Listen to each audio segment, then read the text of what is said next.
Nous étions en train de produire une commande destinée à l'Iran. Cette commande sur laquelle on a travaillé une bonne partie de 2011 devait également nous occuper toute l'année 2012. Décision a été prise au niveau européen d'interdire, d'arrêter la production des tubes pour notre commande, pour notre client IOEC, compte tenu du fait que celui-ci figurait sur la liste des sociétés pour lesquelles on n'a plus le droit de produire. Cette commande, on espérait bien pouvoir la réaliser sur le site de Dunkerque pour plusieurs raisons.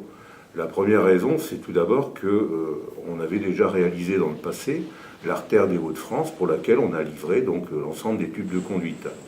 La deuxième raison, c'est qu'on croyait sincèrement à ce qui avait été annoncé sur le plan politique, notamment au niveau local, à savoir que les retombées pour l'emploi devraient être conséquentes.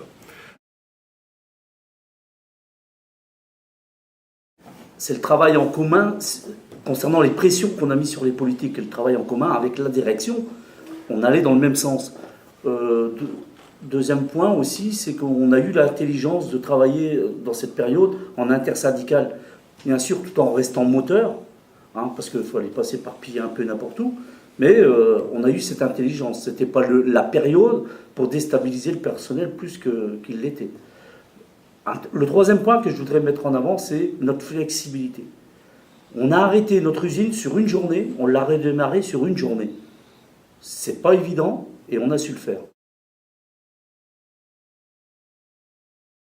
Nous sommes une entreprise européenne, finalement, qui respecte bien sûr sur le plan français, mais également sur le plan allemand, toutes les obligations qui lui sont faites.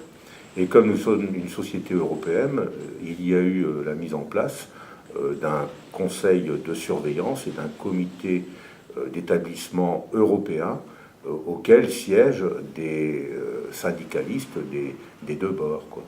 On retrouve donc des collègues d'IG Metall pour la partie allemande, et côté français, c'est la CFDT dont je fais partie qui détient la majorité des sièges au comité d'établissement européen et l'intégralité des deux sièges possibles au niveau du conseil de surveillance d'Europipe. Nous avons donc interpellé la gérance d'Europipe, qui se trouve donc à Mülheim, pour leur demander quels étaient les efforts particuliers qu'ils étaient prêts à accomplir pour décrocher la commande GRT Gaz et d'autres projets qui sont incarnés. On a basculé dans le système compétences, donc avec ACAP 2000. Si on n'avait pas franchi ce pas, et Dominique Silani, qui est autour de la table, a été un acteur à ce moment-là, on se serait retrouvé avec une grève et un arrêt complet de l'activité, et on n'aurait pas réussi à s'adapter à ce fonctionnement qu'on connaît aujourd'hui, qui est un fonctionnement en projet. On travaille sur de gros projets et on peut très bien avoir une activité qui va subitement décliner ou augmenter démesurément. Pour pouvoir faire face à ce type de travail, il faut être flexible, être en mesure de mettre en place un poste, deux postes, voire trois postes. C'est ce qu'on faisait lorsque l'injonction d'arrêter de produire est arrivée. On a dans l'atelier 100 personnes d'Europipe, encadrement compris, et on peut, en leur adjoignant les 120 personnes dont je parlais tout à l'heure, mettre en place 3 équipes de production. Ça nous a permis au fil du temps de conserver cette activité de soudage de tubes à Dunkerque, qui est la dernière sur le sol français. On essaie de mettre en place, on n'a pas encore finalisé un accord, mais on travaille vraiment sur la gestion prévisionnelle des emplois et des compétences.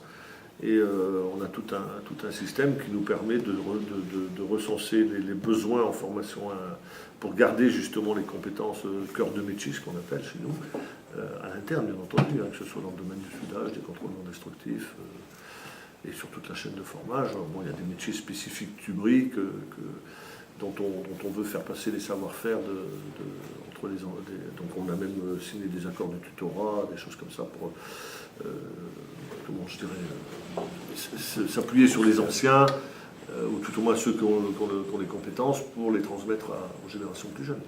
Donc ça, c'est toute une préparation pour l'avenir, effectivement, parce que c'est... Ils ont des perspectives d'évolution dès l'instant où ils en veulent et qui font les formations et les stages nécessaires. Celui qu'on veut, il n'y a pas de souci. On a quand même un taux de formation record à hauteur de 10% de la masse salariale. C'est énorme. 10% de la masse salariale consacrée à la formation. Si on ne met pas en œuvre tout ce qu'il faut pour préparer nos industries pour demain, on a tout faux, on va vite se faire larguer par la concurrence, quoi. Donc il y a tout un travail.